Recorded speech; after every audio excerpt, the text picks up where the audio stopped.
If I fail today, she may never walk again. November rain slicked the streets of Chicago into silver mirrors. The wind off Lake Michigan cut sharp through alleyways, rattling metal fire escapes and making strangers hunch deeper into their coats. 10-year-old Jem Williams had no coat, only a faded hoodie dampened to his skin, the sleeves heavy with cold. He had walked 12 city blocks from the shelter, each step a stubborn push against the storm, until the gleaming facade of Northwestern Memorial Hospital rose before him. From across the street, the building looked like something from another world, its glass walls glowing with a steady, golden warmth, the marble lobby visible through towering panes. Inside, people moved in hushed efficiency, polished shoes, clean coats, a quiet hum of order and privilege. Outside, Jem stood shivering, his sneakers leaving wet shadows on the pavement. He pushed the heavy revolving door and stepped in. The hospital lobby was an ocean of marble, cool, white, flawless. Above him, light cascaded from a crystal chandelier, making the rain on his hoodie shimmer faintly. Everything smelled faintly of disinfectant and lavender polish. Nurses passed by with clipboards. A concierge behind a mahogany desk barely glanced up. And then, there was her, Emma. Through the glass wall of the pediatric physical therapy wing, Jem saw her in the distance. 8 years old, hair like soft amber, her legs strapped into braces as a therapist adjusted her posture. She was small, almost bird-like, and her eyes had a distant, fogged-over look. He'd been watching her for weeks from outside, learning the rhythm of her therapy sessions, the way she tried but faltered, how the therapists would write notes and shake their heads. Jem's chest tightened. He knew why she wasn't improving, and he knew how to help her. He stepped toward the security door. "Hey, kid!" The sharp voice came from behind him. Dr. Gregory Hayes, chief of pediatric neurology, stood in a perfectly pressed white coat, his hair silver at the temples. He had the kind of presence that filled a room, not with warmth, but with authority. His eyes swept over Jem's damp clothes with undisguised distaste. "What do you think you're doing?" Hayes demanded. "I need to see Emma," Jem said, forcing the tremor from his voice. "I can help her walk."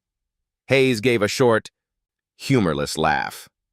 "Security!" he called over his shoulder. "Get this kid out before he contaminates something." 2 uniformed guards began walking toward them. Jem's pulse pounded. He had one chance, just one, to make the man listen. "I know why she's not getting better," he said, his voice rising above the quiet hum of the lobby. "And you know it too." For a split second, Hayes froze. His jaw tightened, but his eyes, those calculating eyes, betrayed something else. Recognition. "What did you just say?" Hayes asked quietly.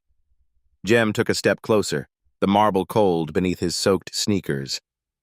"She doesn't have what you wrote in her chart. You're treating the wrong thing." Hayes's face hardened again. "Out!" One of the guards placed a hand on Jem's shoulder, steering him toward the exit. Jem didn't fight. He'd planted the seed. But as the doors slid open and the November wind slapped his face, he looked back once more. Past Hayes, past the guards, toward the therapy room's glass wall. Emma had stopped what she was doing. She was looking straight at him.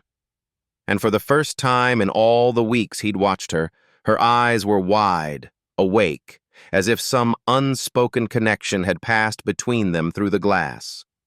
The next morning, the November rain had cleared, but Chicago's air still held a bite sharp enough to make Jem's fingers ache. The city was washed clean. Lake Michigan glimmered pale blue under a weak sun, and the streets smelled faintly of wet asphalt. He had no reason to be near Northwestern Memorial Hospital, no reason anyone respectable would accept.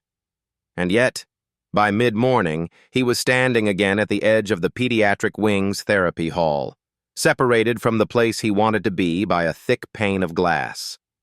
From where he stood, Jem could see the whole room. Sunlight poured in through tall windows, falling across the parallel bars, balance balls, and mats marked with faded tape lines.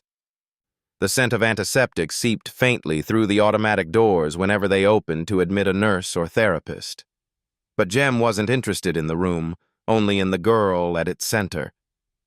Emma sat in her wheelchair, a therapist crouched before her adjusting the braces on her slender legs. Her hair caught the light, pale strands escaping from a loose braid. She looked older than 8 in some ways. There was a stillness to her, a guardedness Jem recognized too well, but her feet shifted slightly when the therapist spoke, a small sign of restlessness. He had been watching her for 12 days now, long enough to learn her schedule, long enough to know that her eyes rarely focused on the people around her, long enough to understand that her progress wasn't just slow, it was stalled. Not because she didn't want to improve, but because the treatment was aimed at the wrong enemy. Today, something different happened. Halfway through a set of guided standing exercises, Emma's gaze drifted from the therapist's face toward the wall of glass. Jem felt the moment like a spark across the cold air. Their eyes met. It was brief, but unmistakable. The therapist noticed and frowned, shifting her body to block Emma's line of sight. A second later, the curtain, a heavy, cream-colored divider, was drawn across, cutting Jem off completely.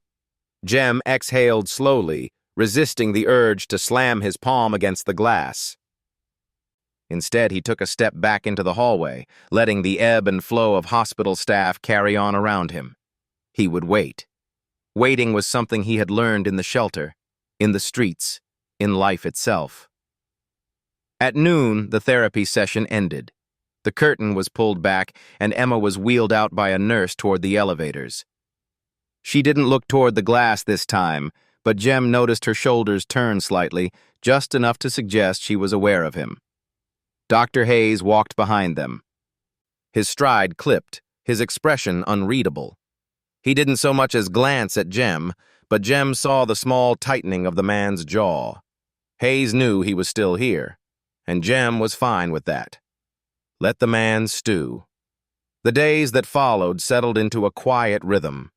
Each morning, Jem arrived before Emma's session began. He would sit cross-legged on the bench opposite the therapy room, hands folded in his lap, pretending to study the floor tiles while his gaze remained fixed on her. The security guards eventually stopped trying to move him along. He wasn't trespassing, just loitering. And in a city where people hurried past everything, a silent boy staring through a pane of glass was not enough to cause a scandal. At first, Emma barely looked at him, but slowly, like a plant turning toward sunlight, her eyes began to seek his out more often. On the 4th day, she smiled, just barely. On the 6th, when the therapist asked her to lift her right foot and she hesitated, Jem mimed the movement from his side of the glass, raising his own foot in encouragement. She followed. Something in her changed after that. It didn't go unnoticed. Dr. Caroline Foster, head of pediatric rehabilitation, was passing through the hallway when she saw the exchange. She paused, watching for a full minute before moving on. Later that afternoon, she mentioned it casually to Dr. Elaine Chen, a recent transfer from Boston General. "Interesting dynamic," Foster said as they walked toward the staff lounge. "Emma responded faster with that boy than she has in 2 weeks of sessions." "Family?" Chen asked. Foster shook her head. "I don't think so. Hayes doesn't like him." Chen's brows rose. "Then I definitely want to know more." By the following Monday, the unspoken connection between Jem and Emma had deepened. It wasn't in words, he still hadn't spoken to her directly, but in small, almost invisible cues. A tilt of the head, a shared glance when she accomplished a task, a quick nod from Jem that seemed to reassure her more than any therapist's praise. On the 11th day, something happened that would bring the quiet observation into sharper focus. Emma's session had just begun. She was working on balance training, one hand gripping the parallel bar while the other held a small, weighted ball. The therapist encouraged her to shift her weight to her left leg. She tried and faltered. From behind the glass, Jem mimed a slow inhale and exhale, exaggerating the breath so she could see. She copied him, her shoulders dropping as tension eased. This time, she shifted her weight successfully, holding the position for 3 seconds longer than before. The therapist glanced toward the glass, saw Jem, and frowned. She made a note on her clipboard, muttering something under her breath. Minutes later, the curtain slid shut again. That afternoon, Dr. Hayes found Jem near the vending machines. "You think you're clever?" Hayes's voice was low, almost conversational, but his eyes were cold. "Staring through that glass like some street corner prophet?" Jem didn't answer. He reached into his pocket for a crumpled dollar bill and fed it into the machine. Hayes stepped closer. "You're interfering with a controlled rehabilitation program. Whatever fantasy you've cooked up in your head, it ends now." Jem turned then, meeting the doctor's gaze without flinching. "If it's so controlled, why is she only improving when she sees me?" Hayes's nostrils flared, but he didn't reply. Instead, he pivoted sharply and walked away. Late that night, as the city quieted and the hospital lights burned steadily against the dark, Jem sat on the bench across from the therapy room again. He had nowhere else to go. The staff who worked the night shift had grown used to his presence, some even offering him half a sandwich or a spare coffee. From where he sat, he could see his reflection in the glass, thin, pale, a mop of dark hair falling into his eyes. But beyond that reflection, he imagined Emma's face, the way her expression had changed from distant to alive. He didn't know why she trusted him, not fully. But he knew this: she was fighting harder now. And if he could just stay close enough for her to see him, maybe he could keep that fight burning until the rest of the world caught up. On the 12th day, the curtain didn't come down at all. Emma's therapist seemed distracted, glancing repeatedly toward the hallway. Dr. Chen stood there, arms folded, watching the session intently. Every so often her gaze flicked toward Jem, studying him as though he were part of a puzzle. When the session ended, Emma was wheeled toward the hallway.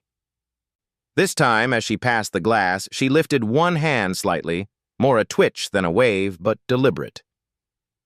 Jem lifted his in return. For a brief moment, the hospital lobby's marble and glass felt less like a barrier and more like a bridge.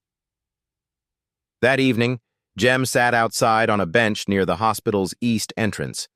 The wind had picked up again, scattering dry leaves across the pavement. He pulled his hoodie tighter and thought about what had just happened. He remembered something his grandmother Lily used to say: "Healing starts long before the medicine. It starts the moment someone believes you can get better." Emma believed him, even if she didn't yet have the words for it. And Jem, he was beginning to believe in himself too. The hospital cafeteria was nearly empty in the mid-afternoon lull. A few medical students huddled over textbooks in the corner, and the faint aroma of burnt coffee lingered in the air. Jem sat alone at the far end, picking at a muffin that had gone stale hours ago. His hoodie was still damp from the drizzle outside, and the hum of the vending machine behind him was the only sound that kept him from dozing off. He had been thinking about Emma all morning, replaying each tiny change in her responses, each stolen glance through the glass. It wasn't much. Small victories, the kind that didn't make charts or headlines, but he knew from experience that small victories mattered. They were how miracles began. A voice broke into his thoughts. "You're the boy from the glass." Jem looked up. The woman standing beside his table wore scrubs the color of deep teal, a name badge clipped to her pocket: Janet Brooks, senior pediatric nurse. Her dark hair was streaked with silver, pulled back in a no-nonsense bun, and there was a kindness in her eyes that was almost disarming. "Mind if I sit?" she asked. He shrugged. Janet lowered herself into the chair opposite him, resting her elbows on the table. "I've seen you around. You're here a lot for someone who doesn't have a visitor's badge." "I'm not visiting," Jem said. "No?" She tilted her head, studying him. "Then why are you here?" He hesitated. It wasn't the sort of thing he told just anyone, but something about her steady gaze made lying seem pointless. "I'm here for Emma." Janet's brow furrowed. "You know her family?" Jem shook his head. "I just know I can help her." She was silent for a moment, as if weighing his words. Then, softly, "What's your name?" "Jem. Jem Williams." The name seemed to catch her off guard. "Williams?" She leaned in, her eyes narrowing slightly. "Your mother's name?" "I didn't know her," Jem replied. "My dad was not around much. I grew up with my grandmother." "What was her name?" Janet's voice had shifted, lower, more careful. "Lily Carter," Jem said. The air between them seemed to change. Janet sat back slowly, the corners of her mouth parting in surprise. "Lily Carter. You're telling me Lily Carter was your grandmother?" "Yeah," Jem said, frowning. "You knew her?" Janet let out a breath that was half laugh, half disbelief. "Knew her? Jem, your grandmother was a legend in this hospital. She worked in the pediatric neurology unit for 30 years. Saved kids no one else could. We still talk about some of her cases like they were miracles." Jem's heart thudded. He had memories of Lily. Warm hands adjusting his blanket at night. The smell of her peppermint tea. The way she could listen without interrupting. But he had never known she'd been that. "She never told me," he murmured. "That sounds like Lily," Janet said with a small smile. "She wasn't one to brag. But let me tell you, she and Dr. Hayes were like fire and ice. They respected each other's skills, but they clashed on almost everything else. She had this way of trusting her instincts even when the data wasn't conclusive. Hayes hated that. Said medicine had no place for hunches." Jem looked down at his hands. "Sounds familiar?" Janet's eyes softened. "She'd have liked you, and she'd have fought for Emma the same way you're trying to." Later that day, Janet walked Jem to the staff break room. She rummaged through a cupboard and pulled out an old photo, edges curled with age. It showed a younger Janet standing beside a woman in a nurse's uniform, her hair in a neat bun, her smile warm and unshakable. "That's Lily," Janet said, handing the photo to Jem. "Taken in 2001. She'd just pulled off a recovery no one thought possible. A 5-year-old boy with a traumatic brain injury. Doctors said he'd never speak again. 3 months later, he was reciting poems." Jem traced the outline of his grandmother's face in the photo. "How did she do it?" Janet shrugged. "A mix of skill, patience, and this unshakable belief that every child's brain could surprise you. She didn't just treat the injury, she treated the child. Talked to them, learned what lit them up, and used that to wake up parts of the brain the rest of us didn't think were reachable." The words stirred something deep in Jem. He thought of Emma, how her eyes changed when she saw him, how her body responded when he mimed a movement. That's it, he realized. That's what Lily would have seen. That evening, Jem sat on the bench across from the therapy room again. Emma was inside, working on stepping exercises with a walker. Dr. Hayes stood nearby, clipboard in hand, dictating notes to a junior resident. Jem noticed the way Hayes avoided looking toward the glass. It was deliberate now, almost defensive. Jem filed the detail away. When the session ended and Emma was wheeled out, she glanced toward him. Not a long look, but enough. Her lips twitched in what might have been the start of a smile. After she was gone, Janet appeared beside him. She handed him a paper cup of cocoa, steam curling into the cool hallway air. "Hayes won't like that I'm talking to you," she said without preamble. "Why?" "Because he's already decided you're a distraction. And because your grandmother once called him out, in front of the board, for misdiagnosing a child." Jem's head snapped up. "What happened?" Janet sipped her cocoa before answering. "It was 15 years ago. A little girl came in with partial paralysis. Hayes diagnosed it as advanced cerebral palsy and told the parents she'd never walk. Lily didn't buy it. She pushed for more tests, fought the board to authorize them. Turns out the girl had an operable spinal lesion. Surgery, rehab, and 2 years later she was running." Jem's hands curled into fists. "So Hayes was wrong, and Lily was right." "Right," Janet said. "But Hayes never forgave her for making him look bad, and if he thinks you're anything like her..." "He'll try to shut me down," Jem finished for her. Janet met his gaze. "So be ready. And if you're going to go up against him, you'd better have proof. Solid proof." That night, Jem lay awake in the shelter, staring at the cracked ceiling. Lily's face in the photo floated in his mind. He remembered her voice, low and steady. "You'll see things others miss, Jem. Don't be afraid of that. It's your gift." Maybe it was time to use it.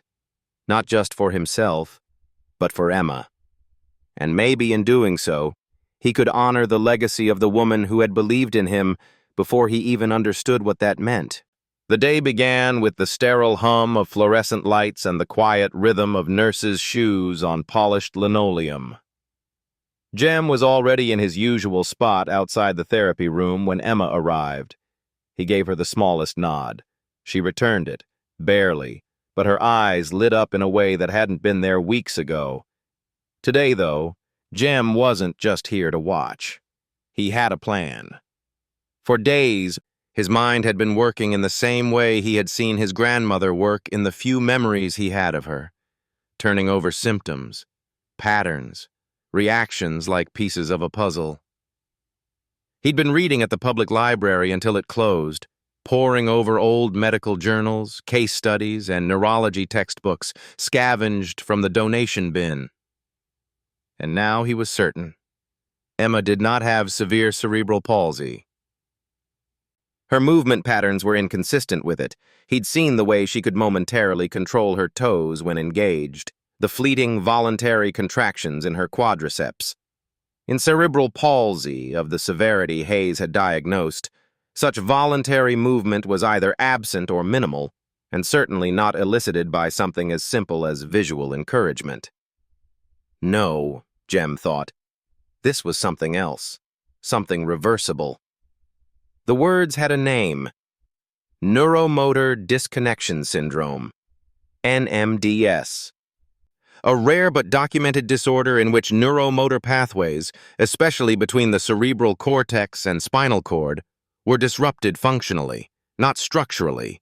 It was as if the brain and muscles were speaking different dialects of the same language, and no one had provided a translator. The opportunity came mid-morning, when Hayes emerged from the therapy room after Emma's session. Jem was waiting by the nurse's station, his damp notebook clutched tight under one arm. "Dr. Hayes," Jem called. The neurologist stopped, clearly irritated. "What is it now?" "You're treating Emma for the wrong thing," Jem said flatly. Hayes's brow furrowed. "I beg your pardon?" "She doesn't have severe CP," Jem continued, his voice calm but steady. "She has NMDS, Neuromotor Disconnection Syndrome. Her MRI from 3 months ago would have shown it, if you hadn't ignored the functional discrepancies." Hayes blinked once, a slow, deliberate movement. "You're throwing around big words you barely understand." I understand enough to know you're forcing her into a treatment plan that won't work, Jem shot back. You're training the wrong neural circuits. The therapy needs to focus on re-establishing synaptic stimulation along the dormant pathways, not compensatory strengthening.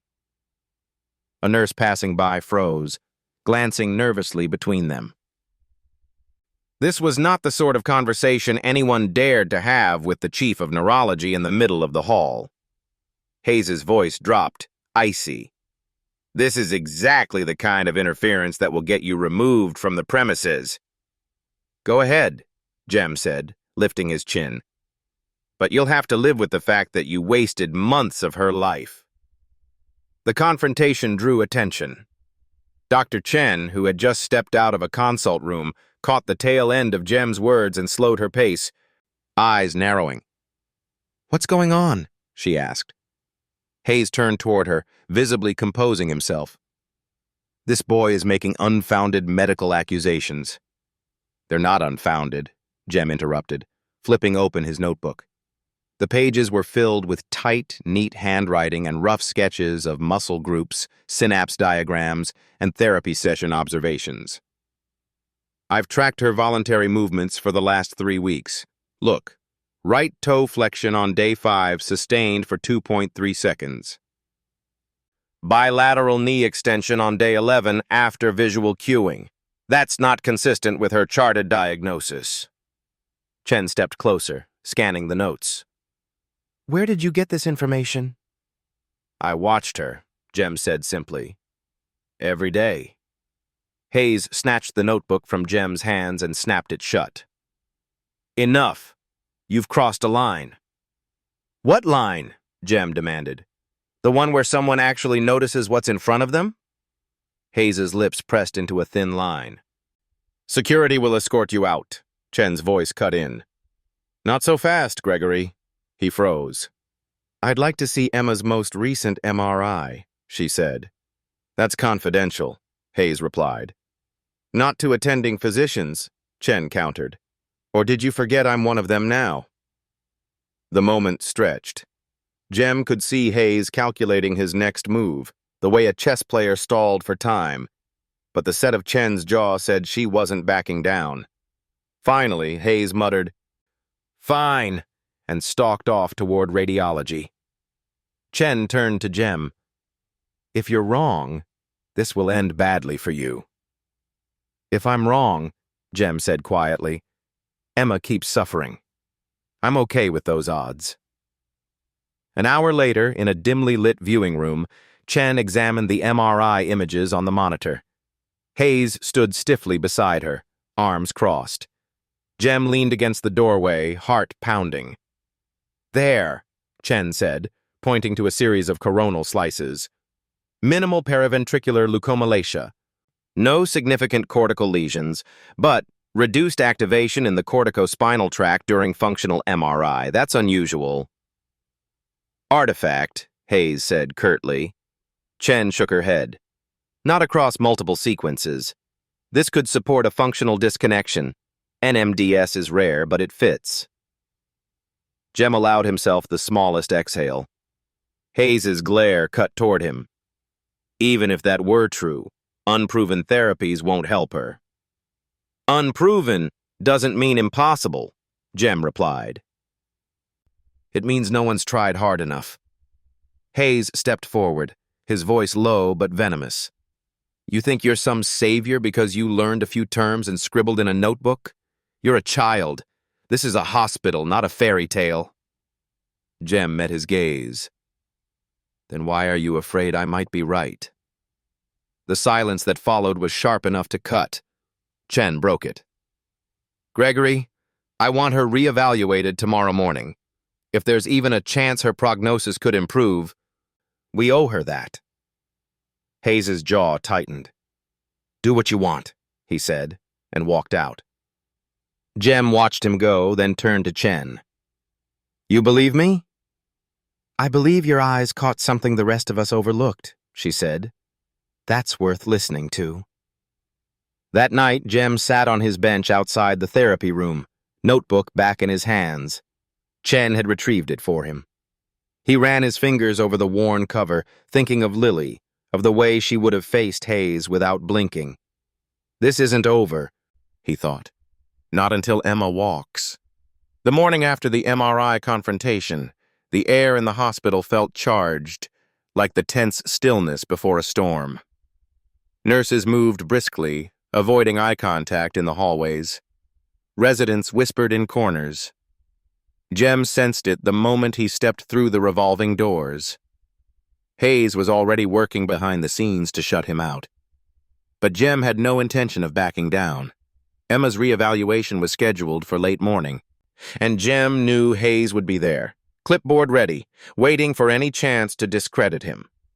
What Jem didn't expect was the woman waiting for him at the bottom of the pediatric wing's marble stairwell. Dr. Elaine Chen. She stood with her hands tucked into the pockets of a charcoal trench coat, her dark hair pulled back in a neat twist.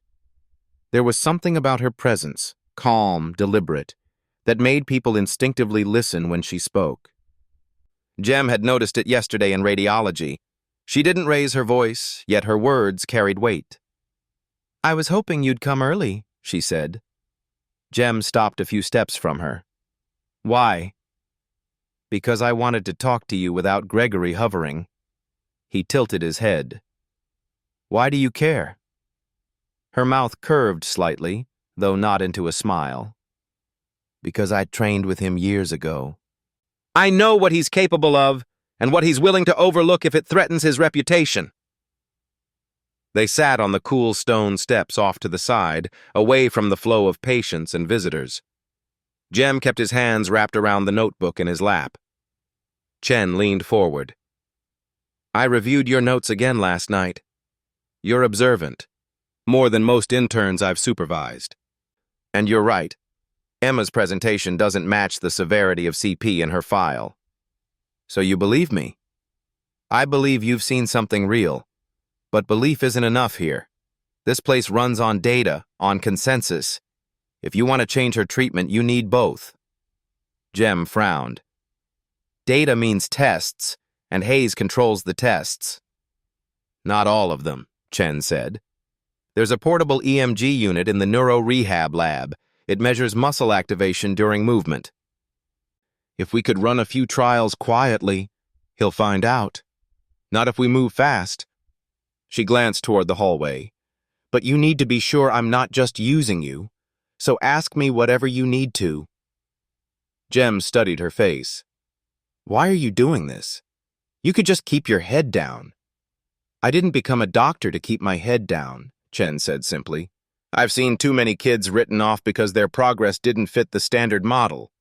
I promised myself I'd never let that happen if I could stop it." Her voice didn't waver, but there was something in her eyes, a flicker of an old wound. Jem recognized it because he carried the same kind. "All right," he said. "Let's do it." An hour later, they slipped into the neuro rehab lab. The room was smaller than Jem expected, crowded with machines and shelves stacked with therapy aids. The EMG unit sat on a rolling cart, its screen dark, wires coiled neatly beside it. Chen powered it on and prepped the electrodes. "We'll need a volunteer," she said. "Emma's not here yet, so we can't use her. We just need a baseline to test the setup." "I'll do it," Jem offered. She raised a brow. "You're not exactly a typical patient." "Neither is she," he said. The test was quick. Chen explained the setup. Small surface electrodes placed over targeted muscles to detect electrical activity when they were activated, voluntary or otherwise. She demonstrated with Jem's forearm first, then his calf. The unit beeped softly with each contraction. "Good," she said, noting the readings. "When Emma comes in, if we can show voluntary activation where the chart says there shouldn't be any, it'll be hard for Hayes to ignore." Jem's pulse quickened. "You really think that'll be enough?" "It'll be the start," Chen replied. They didn't have to wait long. Just after 11 a.m., Emma's wheelchair appeared at the end of the hall, pushed by a young nurse. Hayes walked beside her, already scanning a folder. Jem and Chen exchanged a quick glance. She stepped into the hallway. Gregory, I'd like to run a quick EMG on Emma before you start. He looked up sharply. That's unnecessary. It's non-invasive, and it'll take 5 minutes, Chen said evenly. Given the discussions yesterday, I think it's prudent. Hayes's eyes flicked to Jem, then back to Chen. 5 minutes, he said curtly. In the lab, Chen explained the procedure to Emma in simple, calm tones. Jem stood back, resisting the urge to step closer. He watched as Chen placed the electrodes gently over Emma's quadriceps and tibialis anterior muscles. All right, Emma, Chen said softly. When I say go, I want you to try to lift your toes toward your knee. Just try. Don't worry if nothing happens. Emma glanced toward the glass wall, searching. Jem stepped into her line of sight and nodded. She took a breath and focused. The EMG unit emitted a crisp beep. The screen lit with a spike of electrical activity. Hayes stiffened. Chen's expression remained neutral. Again. Emma tried once more. Another spike, this one higher. That's voluntary activation, Chen said. Document it. Hayes's mouth was a hard line. One reading doesn't prove. 2 consistent readings, Chen interrupted, on muscles documented as entirely non-functional. That warrants reclassification of her diagnosis. For a moment, the room was silent except for the hum of the EMG. Jem could feel Hayes's glare like heat on his skin, but he didn't look away from Emma. She was smiling, not a wide grin, but a quiet, private smile. Hayes finally turned on his heel. I'll schedule a full review, he muttered, and left the room. Chen powered down the EMG and removed the electrodes. Well, she said, you've just made yourself an enemy. Jem exhaled. Nothing new there. But you've also made an ally, she added, meeting his eyes. We're not done yet, Jem. This is just the opening move. That night, Jem sat on the marble steps where they'd first talked, the city lights of Chicago glittering beyond the hospital windows. His notebook lay open in his lap, a fresh page waiting. He wrote in careful, deliberate letters. Day 14. Voluntary muscle activation confirmed. Witnesses: Dr. Elaine Chen, EMG data recorded. First step toward changing treatment plan. And for the first time since he'd walked into that marble lobby, Jem felt the faint stirrings of something he hadn't dared let himself feel. Hope. The therapy room had never felt so small.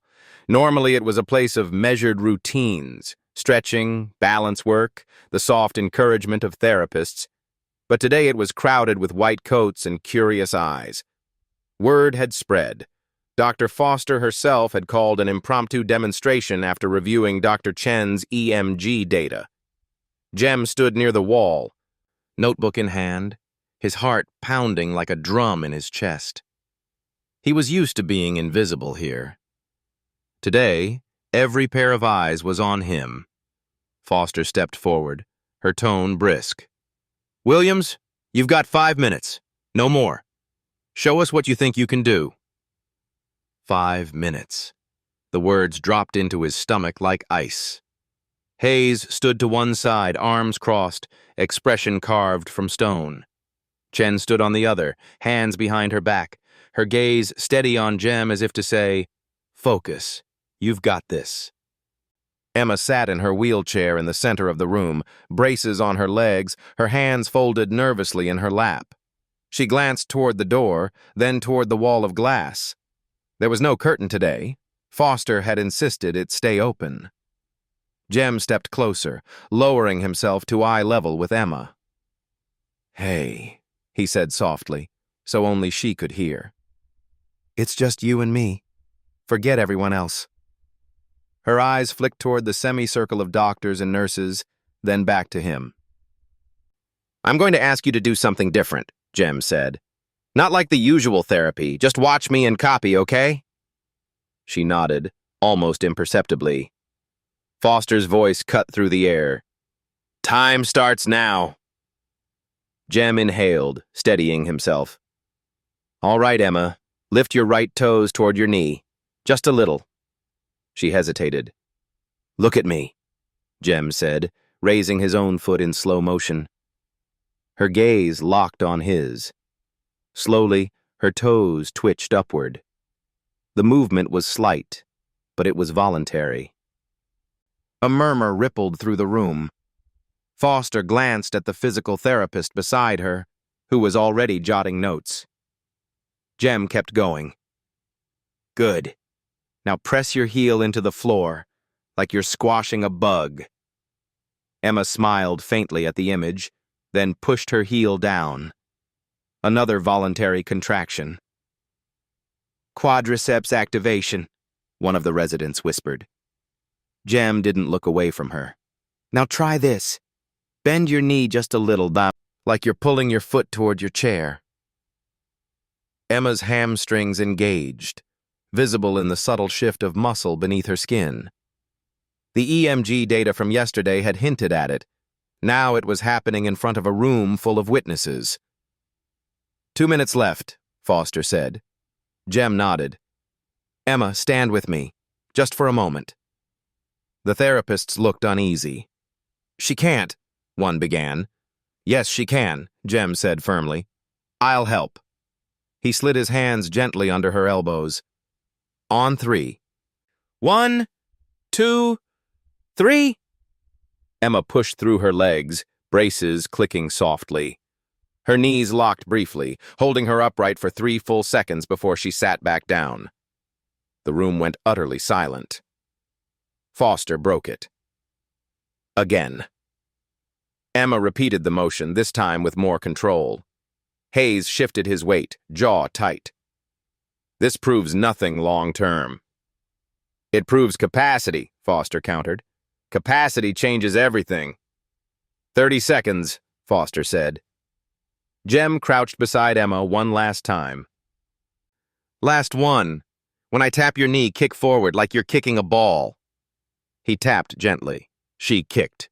The movement was clumsy but undeniably voluntary. The timer on Foster's watch beeped. Foster straightened, her gaze sweeping the room. Document every movement. Effective immediately. Emma Hayes will begin a revised therapy protocol focusing on neuromotor pathway stimulation. There was a murmur of agreement from several staff members. Hayes's voice was low. Venom threaded through each word. You're putting a child through unproven, unregulated methods based on the hunch of a boy with no credentials. Foster's eyes narrowed. Based on EMG data, documented observation, and confirmed voluntary activation in a live trial. If you have a professional objection, take it to the board. Jem stepped back, the adrenaline slowly ebbing from his veins. He felt Chen's hand squeeze briefly at his shoulder as the crowd began to disperse. You handled that well, she said quietly. I just showed them what was already there, Jem replied. That's what your grandmother used to say, Chen murmured. The skill is seeing it before anyone else does. Emma was wheeled back toward her room, but as she passed Jem, she reached out and caught his sleeve. It was a tiny gesture, but her grip was surprisingly firm. She didn't say a word. She didn't have to. Later, Jem sat alone in the quiet therapy room. The equipment stood still now, the sunlight slanting low across the mats. He thought about the 5 minutes he'd been given, how close it had been to slipping away, and about the long road ahead for Emma. He opened his notebook and wrote, Day 15, Trial in Therapy Room. Voluntary activation confirmed across multiple muscle groups. Standing achieved twice. Protocol change approved. And beneath that, in smaller letters, 5 minutes can change everything. The fallout from the trial in the therapy room was swift and merciless. By the next morning, every department head in Northwestern Memorial had heard about the boy who had exposed a diagnostic error in front of the chief of pediatric neurology. Rumors whispered along sterile corridors, spreading faster than any official memo. Nurses in the break room spoke in low voices. Residents traded knowing glances in the elevators. Jem felt the shift immediately when he walked in. The security guards at the front desk no longer gave him side-eye. A few nurses even nodded at him in quiet acknowledgement. He didn't linger on it. His focus was still on Emma, but the change was undeniable. Hayes, however, had no intention of conceding gracefully. At 10 a.m., Dr. Foster called a formal review meeting in the small conference room adjoining the neurology ward. The air inside was thick with tension. On one side of the long oak table sat Foster, Dr. Elaine Chen, and two members of the pediatric board. On the other sat Hayes, his white coat as crisp as ever, a file folder in front of him like a weapon. Jem sat near the wall, notebook in hand, trying to keep his expression neutral. Hayes began without preamble. "This entire incident," he said, "is a textbook example of why hospitals maintain strict access protocols. An untrained, unsupervised child interfered with the patient's care, jeopardizing both safety and treatment efficacy. The fact that his guesses happen to align with an obscure syndrome is irrelevant." "They weren't guesses," Jem said, before he could stop himself. Hayes's gaze cut toward him like a scalpel. "You watched a handful of therapy sessions from the hallway and assumed you'd discovered something the rest of us missed. That's arrogance, not expertise." Jem opened his mouth, but Chen spoke first. "Gregory, let's stay with the facts," she said evenly. The EMG readings were taken under controlled conditions and witnessed by multiple staff. The muscle activation was consistent and reproducible. That's not luck. Hayes flipped open his folder. The boy's so-called data is anecdotal and collected without consent. Furthermore, NMDS remains a controversial diagnosis with limited peer-reviewed literature. Building a therapy protocol around it is not only premature, it's reckless. Chen leaned forward, her tone cool but unyielding, saying, "Controversial doesn't mean invalid. NMDS has been documented in Journal of Pediatric Neurology twice in the last 5 years, using fMRI and EMG to confirm functional pathway disruption. In both cases, targeted neuromotor stimulation resulted in partial to full mobility restoration." "Case reports," Hayes countered. "Not randomized controlled trials. Not enough to override established protocols." Foster spoke up, her voice calm but final. "We're not overriding. We're adapting. There's a difference. When new evidence emerges, no matter the source, we have an obligation to respond." Hayes's expression hardened. "If we normalize this, we open the door for every parent to demand unproven interventions based on internet searches and—" "This isn't an internet search," Chen interrupted sharply. "It's a pattern recognized through direct observation and verified by objective data. And frankly, Gregory, your resistance would be more credible if you hadn't deliberately omitted her functional MRI results from the last review." The room went very still. Jem's grip tightened on his notebook. Foster's gaze sharpened. "Is that true?" Hayes's jaw tightened. "The activation anomalies were within margin of error." "That's not the same as non-existent," Chen said. "And you know it. You buried data that didn't fit your narrative." The words landed like a gavel strike. One of the board members cleared his throat. "Dr. Hayes, failure to disclose relevant imaging results during a diagnostic review is a serious breach of protocol." Hayes straightened, his voice icy. "I made a clinical judgment call." "You made a political call," Chen replied, her voice carrying steel now. "And it could have cost an 8-year-old her chance to walk." Foster closed the file in front of her. "Effective immediately, Dr. Hayes. You are suspended from all direct patient care pending a formal ethics review." For the first time, Hayes's composure slipped. "You can't—" "I can," Foster said, standing. "And I just did. Security will escort you to collect your personal effects." The uniformed guard who stepped into the doorway wasn't aggressive, but his presence left no room for argument. Hayes rose slowly, the pristine white of his coat glaring under the fluorescent lights. He glanced at Jem, and for a flicker of a second, There was something almost human in his eyes. Not apology, not respect, but recognition. Then he walked out. The silence in his wake was thick. Chen exhaled, rubbing the bridge of her nose. That was overdue. Foster nodded toward Jem. And it wouldn't have happened without him. Jem shifted uncomfortably. I didn't do it to get anyone fired. I just wanted them to help her. Chen's expression softened. Sometimes helping one person means forcing others to face what they've ignored. That afternoon, the therapy room felt different. Without Hayes's looming presence, the atmosphere was warmer, less guarded. Emma's new therapy plan began immediately.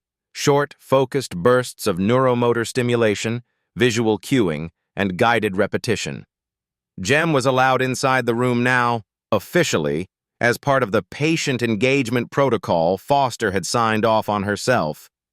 He stood at Emma's side as she practiced, his instructions simple and clear. She followed more readily than ever, her movements growing sharper, more deliberate. When she managed to hold a standing position for 7 full seconds, the therapists broke into spontaneous applause. Emma looked up at Jem, cheeks flushed, eyes bright. For the first time, she whispered, "Thanks." It was one word, but it carried the weight of every silent look they'd shared through the glass. Later, as the sun dipped behind the skyline, Jem found himself outside on the hospital steps. Chen joined him, carrying 2 cups of tea. "You know," she said, handing him one, "your grandmother once stood in this exact spot after a board meeting. She'd just won approval for a therapy program the hospital had resisted for years. She told me the hardest part of medicine isn't learning the science. It's convincing people to see what's right in front of them." Jem smiled faintly. "Sounds like her." Chen looked out at the city lights. "You've got her eyes. The way you watch people. Not to judge them, but to understand them. That's rare." Jem sipped the tea, letting the warmth spread through him. "I'm not a doctor." "Not yet," Chen said. "But you're already doing what the best ones do, refusing to give up." That night, Jem wrote in his notebook, "Day 16, Hayes suspended. New therapy plan approved." Emma stood for 7 seconds. First words spoken. "Thanks." Legacy feels closer now, and for the first time he began to believe this fight could actually be won. The morning light spilled through the tall windows of the pediatric therapy wing, golden against the pale blue mats. It was the first official day of Emma's revised treatment plan, a program designed by Dr. Foster and Dr. Chen, blending standard pediatric neurorehabilitation with targeted neuromotor stimulation techniques adapted from NMDS case studies. Jem stood just inside the room, a laminated badge clipped to his hoodie.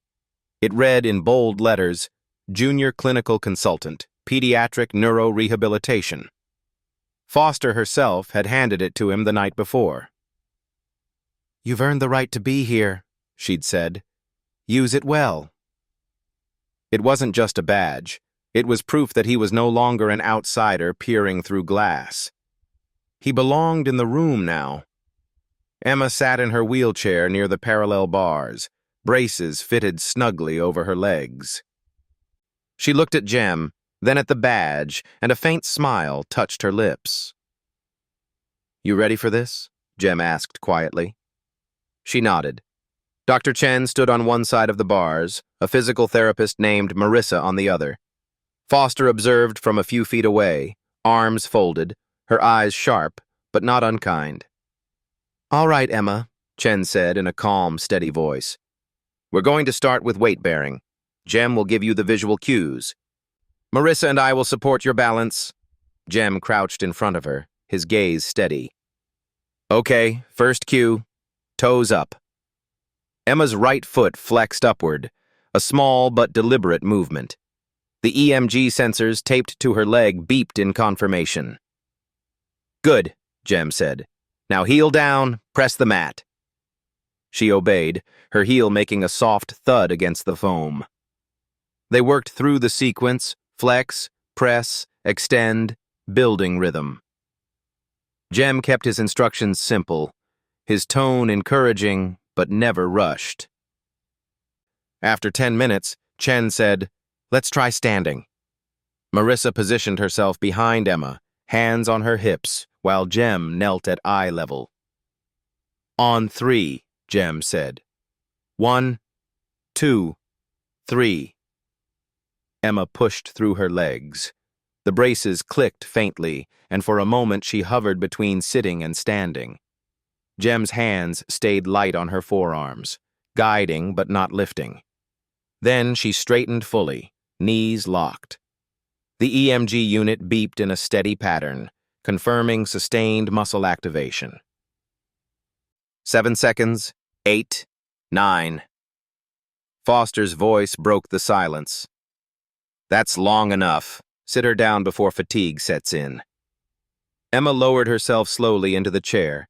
Her breathing was fast, her cheeks flushed, but her eyes, bright and alive, never left Jem's face. "Again?" she asked softly. Chen's lips curved. "After a short rest." During the break, Jem scribbled notes in his battered notebook. Weight-bearing, 2 successful stands, 9-second hold, improved ankle dorsiflexion response. He caught Foster watching him and half smiled. "Old habits," he said. "Don't lose them," she replied. When Emma was ready, they returned to the bars. This time, Jem changed the cue. "Emma, when I tap your knee, I want you to kick forward, like you're kicking a soccer ball." She grinned faintly. "I don't play soccer." "Doesn't matter. Pretend you're trying to hit me in the shins." That got a tiny laugh. She kicked forward, her legs straightening more smoothly than before. "Good. Now, this is the big one. When I say go, we're going to step forward. Just 1 step." Marissa adjusted her grip. "Ready when you are." Jem took a breath. "Go." Emma shifted her weight onto her left leg, hesitated, then moved her right foot forward. The brace made a soft scrape against the mat, but the step was real, deliberate, controlled, hers. The room went completely silent. Then Foster, usually so composed, let out a quiet, almost reverent, "Well done." Emma looked down at her foot, then up at Jem. "I did it," she whispered. "You did," Jem said, his voice tight with pride. Marissa adjusted her back into the chair, and the room seemed to exhale all at once. After the session, Foster gathered the team. "Document today's results thoroughly. We're building a case file here that could redefine how we approach functional disconnection syndromes." She glanced at Jem. "And our junior consultant will be part of every step." Jem tried to hide the way those words warmed something deep inside him. Later, he and Emma sat in the corner of the therapy room, away from the bustle. She was sipping apple juice from a small carton, the straw making faint squeaks. "You know," she said between sips, "I used to think the glass wall meant no one could reach me." Jem tilted his head. "What changed?" "You walked through it," she said simply. For a moment, Jem didn't trust himself to answer. That evening, Jem visited the hospital courtyard. The sun was setting, casting long shadows over the benches. Chen joined him, carrying 2 steaming paper cups. "She's ahead of the projected curve," Chen said, handing him one. "Because you listened," Jem replied. Chen shook her head. "Because you didn't give up." They sat in silence for a while, watching the last of the daylight fade. In his notebook that night, Jem wrote, "Day 20. Emma stood for 9 seconds. Took first step. Protocol officially adjusted to progressive ambulation training. Badge feels heavier than it looks, and beneath it, in smaller script, the first step is the hardest and the most important." The storm broke over Chicago just past midnight. Rain hammered the hospital's windows, and the wind off Lake Michigan howled through the narrow streets. Jim was still awake in the staff lounge, his notebook open, replaying the moment Emma took her first step over and over in his mind. He was so absorbed that he didn't hear the door until it creaked open. Dr. Chen stepped in, her hair damp from the rain, holding a thick, leather-bound book. She closed the door softly and glanced around before walking over to him. "I found something," she said quietly. Jem frowned. "What is it?" Chen laid the book on the table between them. The leather was cracked with age, the edges worn smooth from years of handling. Stamped faintly on the cover were the initials LC. Jem's throat tightened. "Lily Carter," Chen nodded. It was buried in the back of the neuro rehab archives. No official label, just shoved between two outdated therapy manuals. I think someone wanted it forgotten. Jem opened the book carefully, the spine creaking in protest. Inside, the pages were filled with precise, looping handwriting. Each entry had a date, patient initials, diagnosis, and a detailed description of symptoms, observations, and, most strikingly, treatment methods that weren't in any standard medical protocol. The first page he read was about a boy with post-viral paralysis. Initiated visual motor pairing exercises with rhythmic tapping and storytelling to stimulate cortical engagement. 3 months later, the boy walked into her office on his own. Another entry described a child with traumatic brain injury, therapy integrated with patients' love of music. Structured piano sessions to activate fine motor and bilateral coordination. Progress exceeded projections by 200%. Jem's eyes widened. These are all kids they'd given up on. Chen nodded. 212 cases, every one of them marked as prognosis, poor, or non-recoverable in their official charts. And every one of them showed measurable improvement after her interventions. He turned another page and froze. There, written in neat ink, was an entry dated 15 years ago, the year Lily had confronted Hayes. It described a girl with partial paralysis, misdiagnosed as severe cerebral palsy.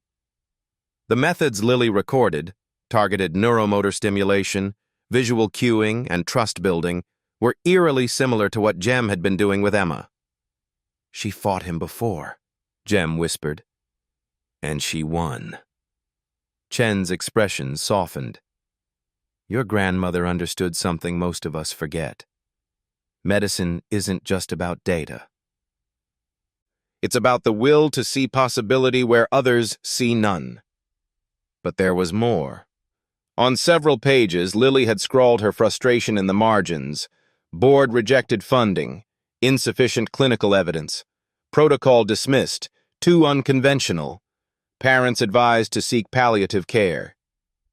Jem looked up. They ignored her because she couldn't prove it in their language. "Exactly," Chen said. "Her work didn't fit the academic model. And the medical establishment doesn't like what it can't measure." Jem's jaw tightened. "Then we measure it now." By morning, the rain had stopped. Jem and Chen were in Foster's office, the journal between them. Foster read in silence, flipping through page after page. Her brow furrowed as she recognized patient codes she remembered from years past. Finally, she closed the book. "If this is authentic, and I believe it is, it's a gold mine, but it's also dangerous." "How?" Jem demanded. "Because the minute we publicize it, the skeptics will attack. They'll call it anecdotal, accuse us of exploiting patient stories, question the validity of every outcome. And they'll come for you, Jem, just like they came for her." "Let them," Jem said. "Emma's walking because of what's in that book. That's all the proof I need." Foster regarded him for a long moment. "You're like her, you know. You don't wait for permission." "She didn't either," Jem said. But maybe if we bring this into the open, we won't need permission next time. Chen spoke up. We can start by digitizing the cases, cross-referencing them with any existing medical records. That'll give us a bridge between anecdotal evidence and verifiable data. Foster nodded slowly. All right. But we move carefully. No leaks until we have a strategy. That afternoon, Jem took the journal to the therapy room. Emma was practicing short stands at the bars, Marissa spotting her. Between sets, Jem sat beside her and opened to a page with Lily's handwriting. This was my grandmother, he told her. She helped kids who were told they'd never get better. Just like you. Emma traced the ink with her fingers. She sounds like you. Jem swallowed hard. No, I'm just trying to be like her. Later, alone in the lounge, Jem flipped to the last page. The handwriting was shakier here, but the words were clear. If you're reading this, it means I couldn't finish what I started. But maybe you can. Every child deserves someone who refuses to give up on them. Be that someone. Jem closed the book gently. Outside the window, the city moved on, indifferent. But he felt the weight of those words settle into him like a promise. That night, in his own battered notebook, he wrote, Day 25. Found Lily Carter's journal. 212 cases. Methods match Emma's therapy. This is bigger than one patient. This is a blueprint. And beneath it, in smaller script. She passed me the torch. I'm not dropping it. 3 years later, spring sunlight poured through the wide windows of the Lily Carter Center for Pediatric Neurorehabilitation, spilling warmth across the polished floors. Outside, the tulips along Michigan Avenue were in bloom, and the lake shimmered a soft blue beyond the skyline. Inside, the building hummed with life, laughter from the therapy gym, the steady rhythm of small feet learning to trust themselves again, and the occasional squeak of a wheelchair gliding toward a parallel bar. At the center of it all, Jem Williams, now 13, his lanky frame filling out, his dark hair perpetually untidy, walked the floor with a quiet authority that belied his age. On his ID badge, beneath his name, were the words, Founder and Director, Pediatric Outreach Program. It had started with one girl. Emma Reynolds, now 11, stood on the far side of the therapy gym, her hair pulled back into a neat ponytail. She wore running shoes and a bright blue volunteer shirt, her name stitched above the pocket. Beside her, a younger patient gripped the bars nervously. You've got this, Emma said, her tone confident. One foot, then the other, just like we practiced. The boy's leg trembled, but he stepped forward. Emma's smile was radiant.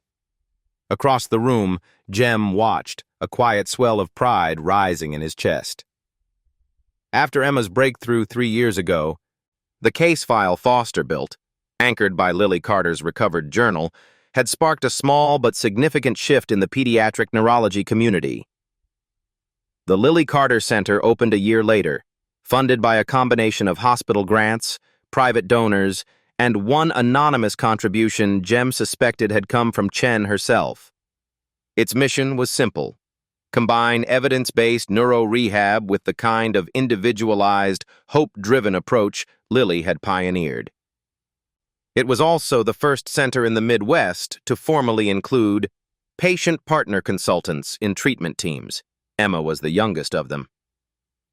That afternoon, Jem finished his rounds and found Dr. Chen in her office, sorting through a stack of intake forms. She looked up and smiled. You've grown, she said. Only a little, Jem replied. But the center's full, waiting lists up to 8 months. A good problem to have, she said. It means we're making a difference. Jem hesitated, then reached into his bag. He pulled out Lily's leather-bound journal, now preserved in a protective case. I think it's time, he said. Chen's brow lifted. Time for what? To publish it. All of it. With the case studies we've added. Emma's story, too. People need to know this isn't luck. It's a model that works. Chen studied him for a long moment, then nodded. All right, we'll do it together. That evening, as the last of the staff left, Jem wandered through the quiet gym. The parallel bars gleamed under the soft light, the mats stacked neatly in the corner. He stopped at the tall glass wall facing the street. 3 years ago, that wall had been a barrier, cold, impassable. He had stood outside it, shivering, watching a girl who didn't yet know him. Now, from the inside, he saw the reflection of the city lights and something else. A small figure standing on the sidewalk looking in. It was a boy, maybe 8 years old. His jacket too thin for the lingering spring chill. His hair was messy, his sneakers worn. Beside him, a woman, his mother, Jem guessed, was speaking to the receptionist through the open door. The boy's gaze was fixed on the gym, his eyes wide as they followed Emma helping another patient down the bars. Jem felt the pull immediately, the way he had with Emma. That quiet spark of recognition. He walked to the front door and stepped outside. "You looking for someone?" Jem asked gently. The boy hesitated, then shook his head. "Just watching." Jem crouched so they were eye level. "Want to come in? We've got a basketball hoop in the back room." The boy's eyes flickered with cautious interest. "I'm not a patient." "Neither was I," Jem said, smiling. "At first." After a moment, the boy nodded. Jem opened the door wider. Inside, the light was warm, the air carrying the faint scent of clean mats and something sweeter, hope, maybe. Emma glanced up from the bars, saw Jem with the boy, and her smile widened. Later that night, after the center had closed, Jem sat in his small office. Lily's journal rested open on his desk, the final page still as powerful as the day he'd first read it. Every miracle begins when someone refuses to give up on a child. He took his pen and added a line beneath it. And sometimes, that child refuses to give up on you too. The city outside was quiet now, the lake catching the moonlight in ripples of silver. Jem leaned back in his chair, letting the thought settle. There would be more battles ahead, more skepticism, more children standing behind their own glass walls. But here, in this place, they had built something different. A place where the first step was never taken alone. A place where miracles began. Thank you for walking with us all the way to the end of Jem and Emma's journey. This was more than a story about medicine. It was about seeing possibility where others see limits, and about how one act of belief can change a life forever. If this story touched your heart, we'd love for you to stay with our little community.